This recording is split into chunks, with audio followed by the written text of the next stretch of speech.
The first crack came through a text that wasn't meant for me.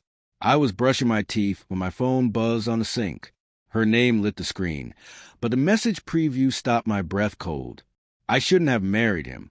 For a second, I honestly thought my brain glitched. Like, maybe I was still half asleep.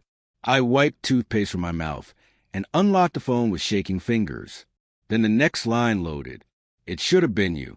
My chest tightened so hard it felt physical, like someone had wrapped wire around my ribs and pulled. I stood there staring at those words, the bathroom light buzzing overhead, our house quiet and familiar, and suddenly nothing felt real anymore. I didn't know who the you was at first, but deep down I already did. She came out of the bedroom a minute later, tying her hair back, wearing the old college hoodie I gave her years ago, the one she used to steal when we were dating, the one I thought meant something. "Hey," she said casually, "you're up early." I looked at her like she was a stranger who knew my name. "Who were you texting?" I asked. She didn't even hesitate. "Work stuff." "Why?" I nodded. "Because that's what you do when your world is cracking, but you're not ready to look down yet." The signs had been there.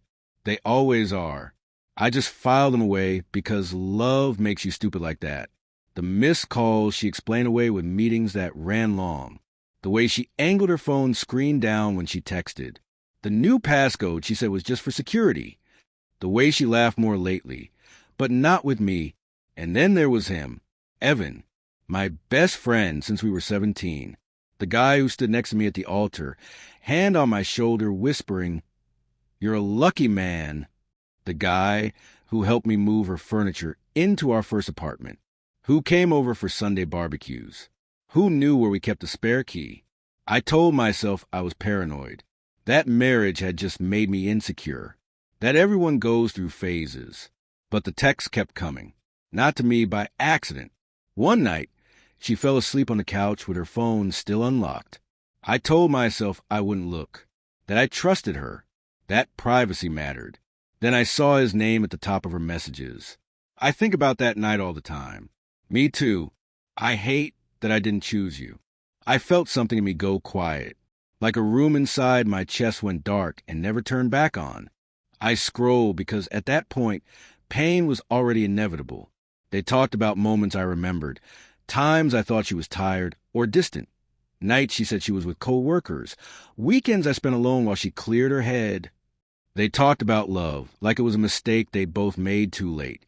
I sat there in the dark, listening to her breathe, replaying our entire relationship like a corrupted file. Every laugh, every promise, every "I love you" now felt conditional, revised. The confrontation didn't happen right away. I needed to hear it from her mouth, needed to know if she'd lie to my face again. A week later, we were at a small dinner party with friends. Wine, laughter, familiar music playing low. Evan was there, sitting across from us. Watching her like gravity hadn't changed, just direction. Someone joked about marriage, about settling down, about choosing the right person. She laughed, then went quiet. "I did," she said, suddenly serious. I looked at her, relieved for half a second. Then she added, "At least I thought I did." The room stilled. Conversations softened. She took a breath and said it, out loud, like a truth she'd rehearsed. "I married the wrong man."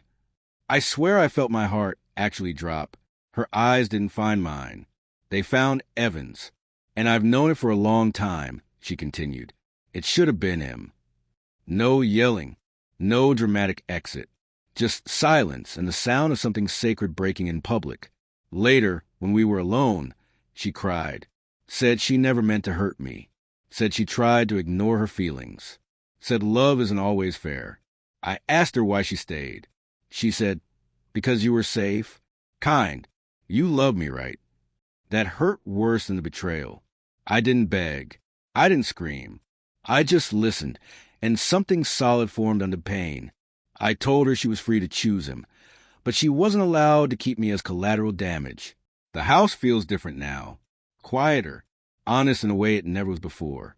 Some nights, I still think about the man I thought I was, the marriage I thought we had, the best friend I trusted without question, But I also think about this. I love fully. I showed up. I didn't lie to myself. She chose differently. And I'm learning that walking away with your dignity intact isn't losing. It's surviving.